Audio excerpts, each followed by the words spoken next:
tema que yo quiero compartir con ustedes esta noche se encuentra en el Evangelio según San Mateo, en el capítulo 9, versos 35 y 38. Titulado La mies es mucha, mas los obreros pocos. Leemos: a la gloria del Padre, del Hijo y del Espíritu Santo. Recorría Jesús todas las ciudades y aldeas, enseñando en la sinagoga de ellos, predicando el evangelio del reino y sanando toda enfermedad y toda dolencia en el pueblo. Al ver las multitudes, tuvo compasión de ellas, porque estaban desamparadas y dispersas como ovejas que no tienen pastor. Entonces dijo a sus discípulos: a la verdad, la mies es mucha, pero los obreros son pocos. El llamado a la misión es para toda persona que confiesa seguidora de Cristo. En la Biblia hay muchos ejemplos de esta cualidad espiritual caracterizada por la conducción de una tarea y el cuidado y orientación de un grupo de personas, desde Noé, Abraham, José, Nehemías, los apóstoles y como máximo ejemplo, Jesús. Sin duda, nuestros pastores pueden ser considerados como los líderes más visibles en nuestras congregaciones. Sin embargo, el llamado a la misión también alcanza en mayor o menor grado a todos aquellos que integran una comunidad cristiana. Les voy a hacer una ilustración. Tom Briman, de la Sociedad Misionera Dorcas, estaba hablando en cierta ocasión sobre la paciencia que se requiere para trabajar en el campo misionero. Contó de un amigo y su familia que habían viajado a la región interior de Mongolia, en la China, para proclamar el Evangelio de Jesucristo. Durante los primeros años, todo lo que hicieron fue situarse a aprender las costumbres de la gente, contextualizarse. Después de casi 4 años, su amigo informó con gran emoción que estaba discipulando a sus 3 primeros conversos. Eso parece ser un progreso lento. Sin embargo, después de otros 4 años, el misionero presentó este increíble informe. Toda la villa se había convertido a Cristo. Los nuevos cristianos empezaron a orar por las personas del pueblo vecino. Enviaron testigos y al poco tiempo toda esa villa recibió también a Cristo. Hoy la región entera está escuchando el evangelio, y todo porque un hombre y su familia estuvieron dispuestos a plantar la semilla y a confiar a Dios los resultados. Gloria a Dios. Yo quisiera que usted, si tiene su libretita o su teléfono, usted pueda captar, porque mañana en la plenaria vamos a preguntar alguna palabra que yo mencione aquí que a usted le llame la atención. Ya he dicho varias de ellas, así que usted trate de captar, aunque sea una palabra. Mañana le voy a preguntar. El apóstol Pablo dio su vida para hacer la obra de Dios, pero él sabía quién era el responsable de esa obra. Por eso cuando le escribe a los Corintios, en 1 Corintios capítulo 13, verso 7, les dice: así que ni el que planta es algo, ni el que riega, sino Dios que da el crecimiento. Aleluya. Mire, hermano, la evangelización requiere paciencia. Dígalo. Paciencia. Ahí le di una. Puede que nosotros plantemos la semilla, como lo hizo Pablo, o puede que reguemos la semilla, como lo hizo Apolo. Pero aquí la clave es hacer nuestra parte y dejar los resultados a Dios. El requisito de Dios es la fidelidad. El fruto es su recompensa. Después del sermón del monte y una serie de milagros, Jesús realiza otro recorrido extenso por Galilea y dice Mateo que estaba visitando todas las ciudades y aldeas. Evidentemente, en ese entonces había más de 200 ciudades y villas importantes en Galilea. Observe el orden de actividades que parece ser prioridad para Jesús. Dice: enseñando, predicando y sanando. Enseñando, predicando y sanando. Se ve que todavía tenía acceso a la sinagoga y aprovechaba la reunión de los judíos para anunciarles el evangelio del reino. También proclamaba como heraldo el mismo mensaje. Seguía su misión de misericordia, sanando toda clase de enfermedad. Misericordia es una palabra compuesta del latín cuya raíz etimológica es miseri, que significa miseria, y cordia, que tiene que ver con el miocardio, o sea, con el corazón. Lo que significa es que Dios tiene compasión de la miseria del corazón del ser humano y es movido a hacer misericordia. Y las misericordias de Dios son nuevas cada mañana. ¿Cuántos alaban al Señor? Gloria al Señor. Gloria al nombre del Señor. Tuvo compasión de ella. Vamos a definir el término de compasión. La compasión del latín compasio significa sufrir juntos. Es el valor del ser humano que es capaz de comprender la situación del otro, conectándose desde un sentimiento espontáneo de solidaridad para responder a sus necesidades. Entendiendo que en los vínculos todo lo que perjudica a otro me perjudica a mí. Y todo lo que beneficia a otro me beneficia también a mí. Mateo describe lo que Jesús vio en las multitudes y cuál fue su reacción. Emplea dos términos. El primer término que describe a las multitudes es acosadas, que traduce una palabra griega que significa abatido, azotado o afligido. El segundo término es desamparado, que significa tirado, echado, esparcido, desparramado. Y Mateo entonces agrega como ovejas sin pastor que las proteja y provea para ella. Y este cuadro, amados, es la condición espiritual de las multitudes que llevó al Señor a sentir compasión por las multitudes necesitadas y deseando llevar a sus discípulos a sentir lo mismo. Él hizo tres cosas.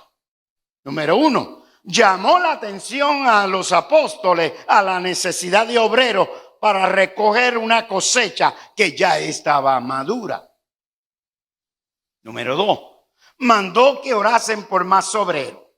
Y número 3, los comisionó y los preparó para salir a ministrar a las multitudes necesitadas. Gloria al nombre del Señor.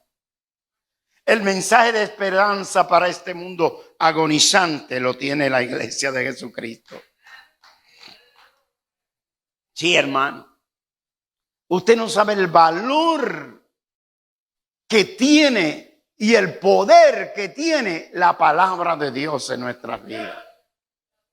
Porque cada uno de nosotros somos un testimonio vivo del poder de Dios. Nadie tiene la capacidad de transformar la mente y el corazón del ser humano. Afuera solamente pueden rehabilitarte, pero no te pueden transformar.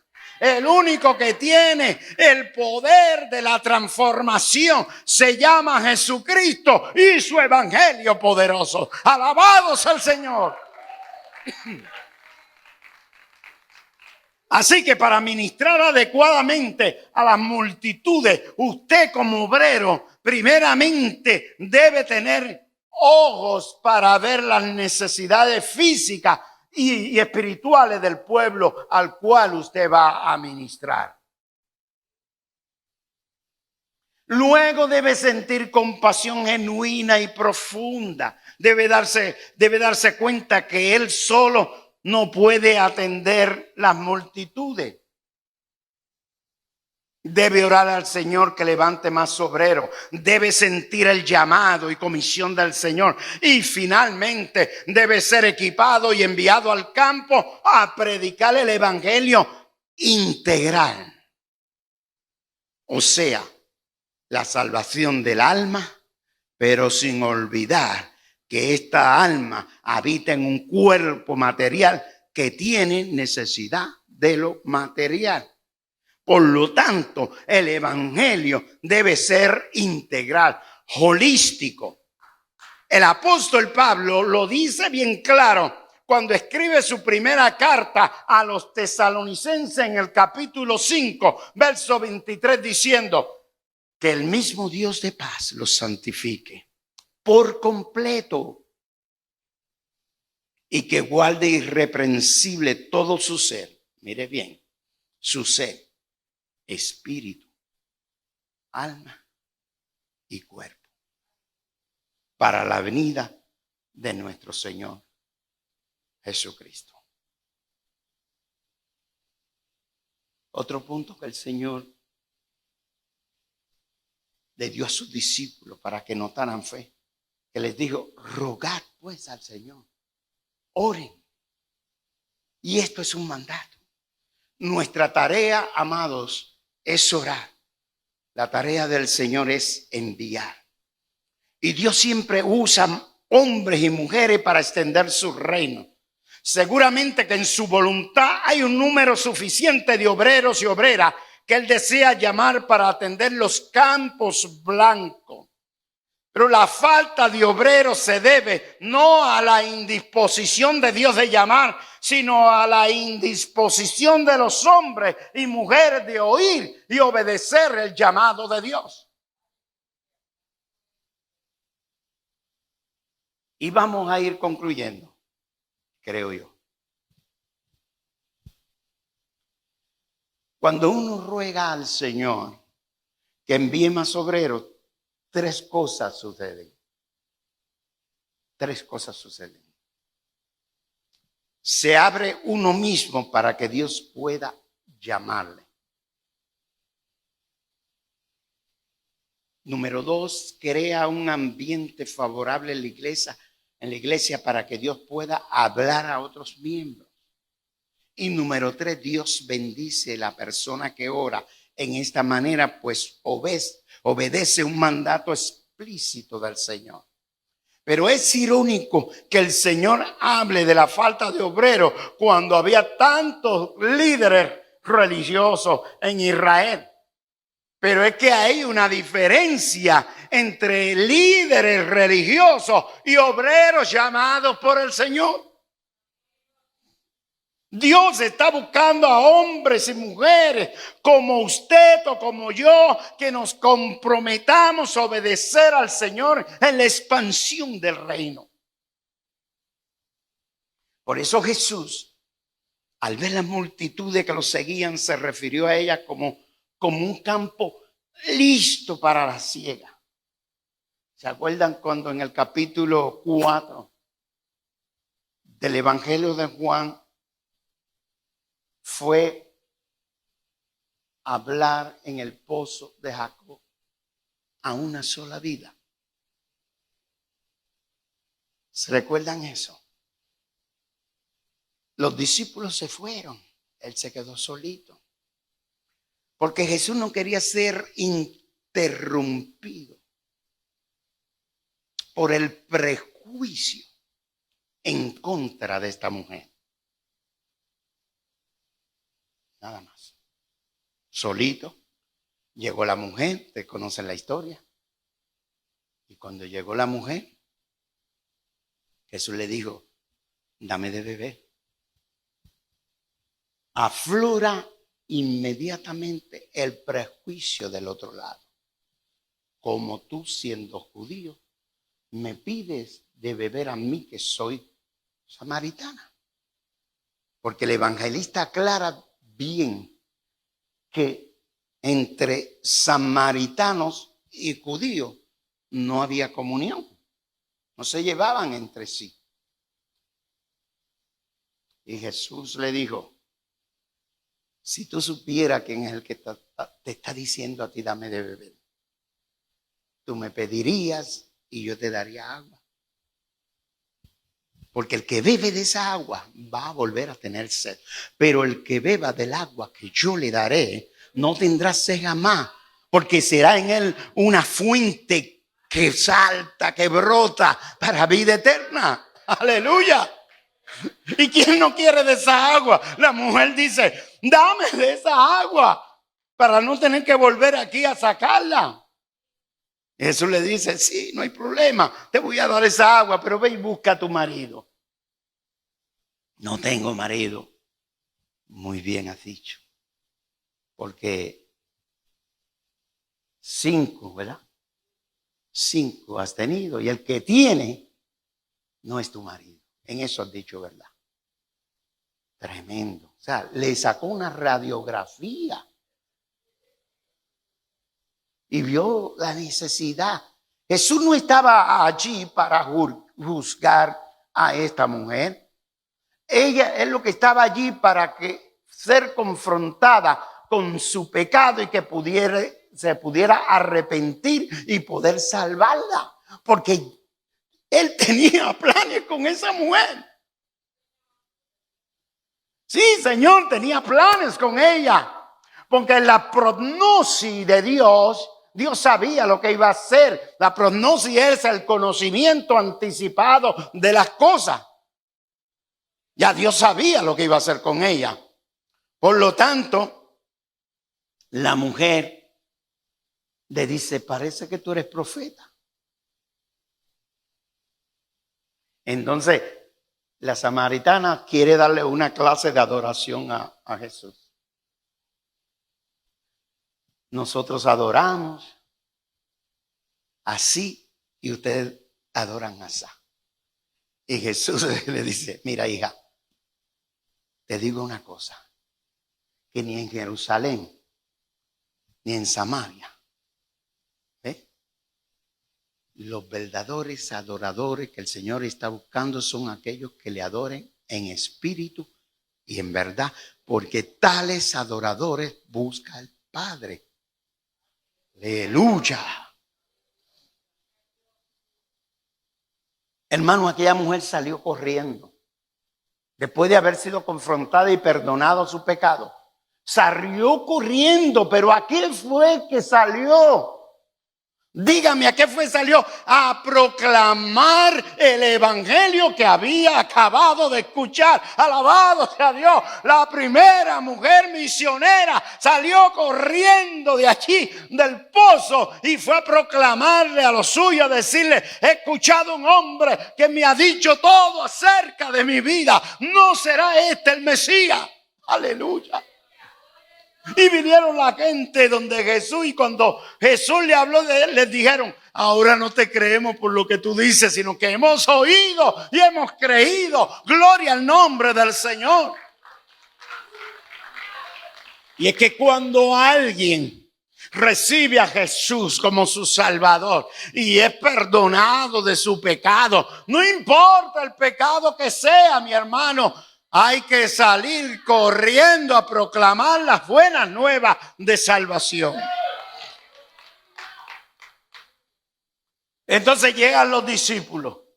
Miren el cuadro completo. Llegan los discípulos, lo ve, le dijeron: maestro, compramos pan. Y Jesús le dijo: yo tengo un pan diferente. ¿Habrá alguien le había traído de comer? Preguntaron. Entonces Jesús los confronta con esta verdad. Le dice: ustedes dicen que faltan 4 meses para la siega. Iglesia Casa de la Fe, ustedes dicen que faltan 4 meses para la siega. Pero yo les digo, Casa de la Fe, miren los campos, miren lo que está sucediendo a su alrededor, miren lo que está pasando, miren los campos porque ya están blancos para la siega.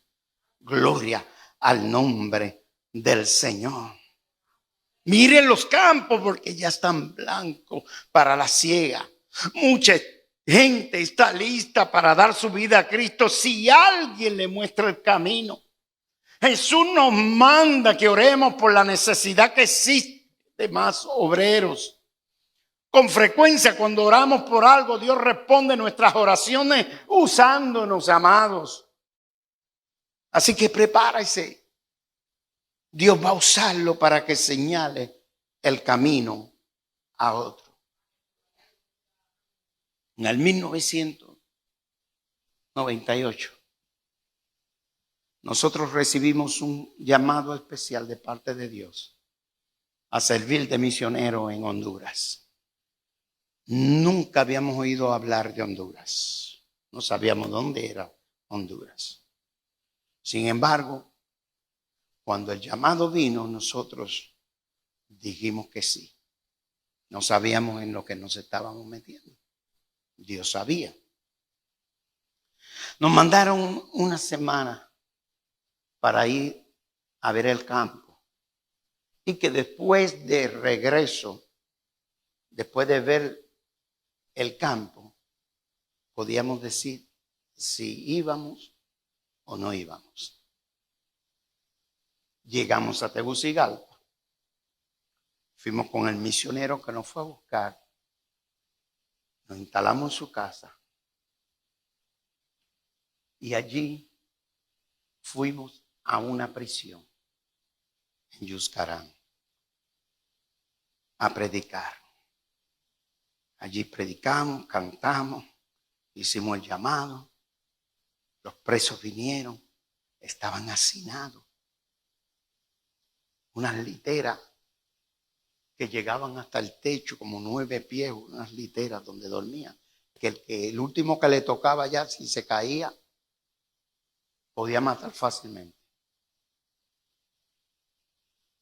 Y cuando de momento empiezo a llorar, no sabía por qué, empieza ese sentimiento en mí. Y cuando miro a Amparito, veo que ella también está llorando.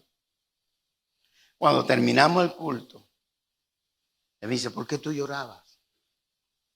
Yo le dije: mira, cuando yo estaba ministrando, sentí el Espíritu Santo de Dios que me dijo que aquí es donde quiere que nosotros estemos. Y ella me dijo, exactamente, pasó lo mismo conmigo. Ese es Dios. Porque Dios sabe que ella y yo somos un equipo. Así que regresamos, vinimos acá a Estados Unidos, dijimos que sí. Y a la otra semana regresamos otra vez ya para quedarnos. Vendimos los carros, vendimos la casa, vendimos todo. No teníamos ya nada que nos atara acá a los Estados Unidos. Nos fuimos ella y yo, ya nuestros hijos se habían casado. Nosotros estábamos solteros, ¿verdad? De ellos, no.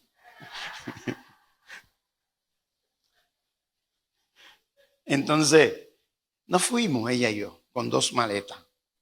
Cuando llegamos a Tegucigalpa, el misionero me invitó para ir a la capital a dar hacer una diligencia, y él se fue al banco y yo me quedé en el auto esperando.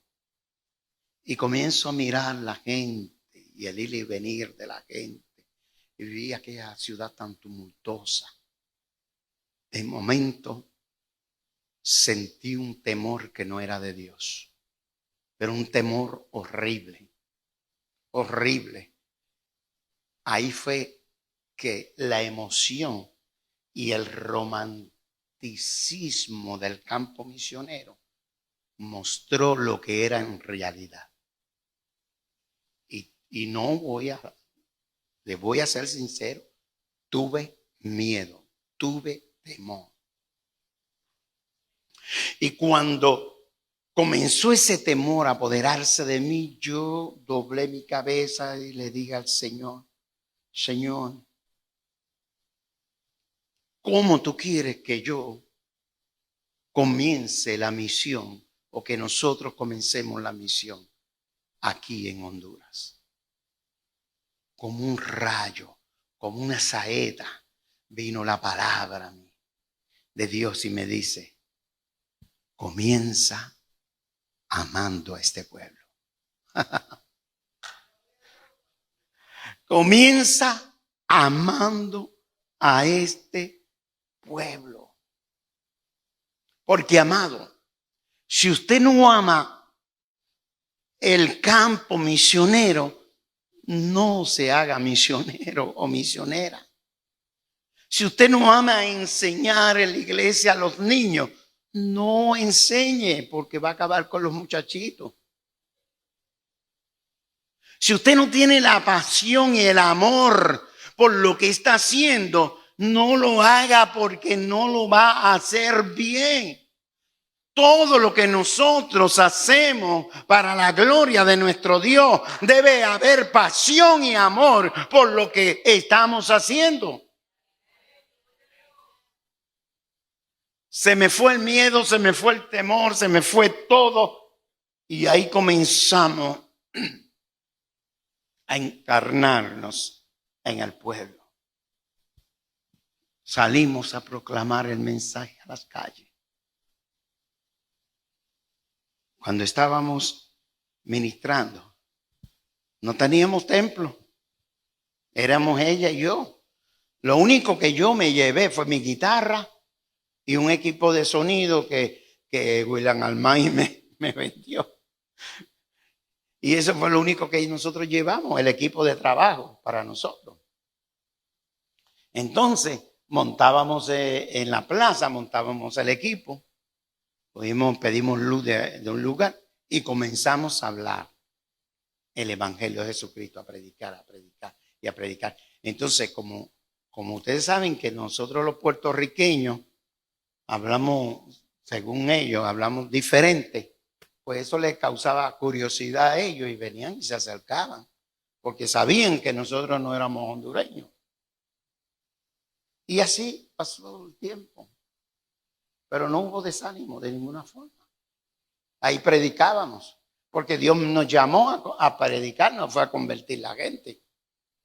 Entonces, un día, mientras estábamos predicando, viene un borracho y se para ahí. borracho, pero estaba bien borracho y hacía así. Y yo cantando y tocando y ahí se cae, se cae. Y cuando predicamos, hicimos el llamado, el borrachito pasó al frente a aceptar a Cristo. Oramos por él. Oramos por él. Recogimos todo y nos fuimos. Pasaron 3 días que estuvimos predicando y no lo vimos más. Un día cuando pasábamos, lo vimos borracho, tirado en la calle. Detuvimos el auto, la camioneta, lo levantamos, lo recogimos, lo llevamos a la casa. Como una de mis skills, mi destreza es barbero, yo lo recorté, le di de mi ropa, él se bañó, oramos por él y ahí fue que abrió su corazón y nos dijo la desgracia de su vida. A causa del licor, su esposa y sus hijos los habían abandonado, su familia, todos lo habían abandonado y estaba en la calle. Nosotros le dijimos, pues de aquí en adelante, el Señor va a ser tu familia y nosotros. Le dije, se me ocurrió, le dije, es más, usted va a ser ahora nuestro colaborador. Lo nombré colaborador. Un título ahí tremendo. Al otro día, cuando llegamos para predicar, ya él estaba allí, con la ropita, bien. ¿Ah? El colaborador. Esta vez no se paró al frente, esta vez estaba al lado nuestro. Se sentía importante, se sentía que era una persona. Y ahí estaba, derechito. Y la gente que lo conocía pasaba y miraba, Dios, pero y este no es el bolo. Me le dicen bolo a los borrachos. Este no es el bolo. Y él ahí tranquilito. Terminábamos, recogía, nos ayudaba a recoger, nos íbamos.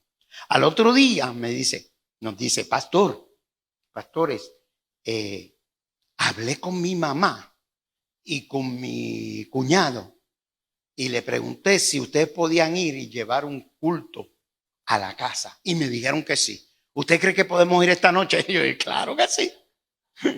Claro que sí. Y entonces tomamos el equipo esa noche y nos fuimos a la casa y pusimos las bocinas allí para que todo el mundo escuchara y empezamos a ministrar, a predicar el evangelio. Cuando hicimos el llamado, se convirtió la mamá, se convirtió el hermano, se convirtió la cuñada, se convirtieron los vecinos, se convirtió un montón de gente y allí empezó la primera iglesia.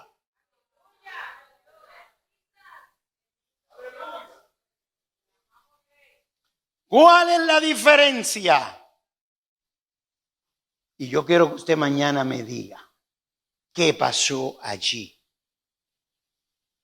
¿Por qué la primera vez no hubo conversión?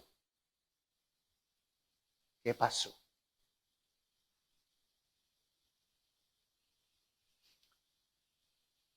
Los resultados siempre serán de Dios. Como dice el cántico, del título de mi libro, sembraré mientras viva. Dejaré el resultado al Señor. Ustedes recuerdan ese cántico, ¿verdad? Sembraré la simiente preciosa del glorioso evangelio de amor. Sembraré mientras viva. Dejaré el resultado al Señor. Sembraré en corazones sensibles la bendita palabra de amor. Sembraré mientras viva y dejaré el resultado al Señor. Esta noche hay un llamado. No sé cuándo usted va a responder. Pero lo que nos está diciendo el Señor con esta palabra es que la mies es mucha, y los obreros son pocos. Dios te bendiga. Espero que esta palabra haya hecho rema en tu corazón. Fue para nosotros un privilegio el que tú hayas estado con nosotros. Si quieres contactarme, puedes llamarme 24 horas los 7 días de la semana al 561-602-5331. Esto es Casa de la Fe. Esto es una iglesia de amor, de fe y de esperanza. Dios te bendiga. En Casa de la Fe damos gloria a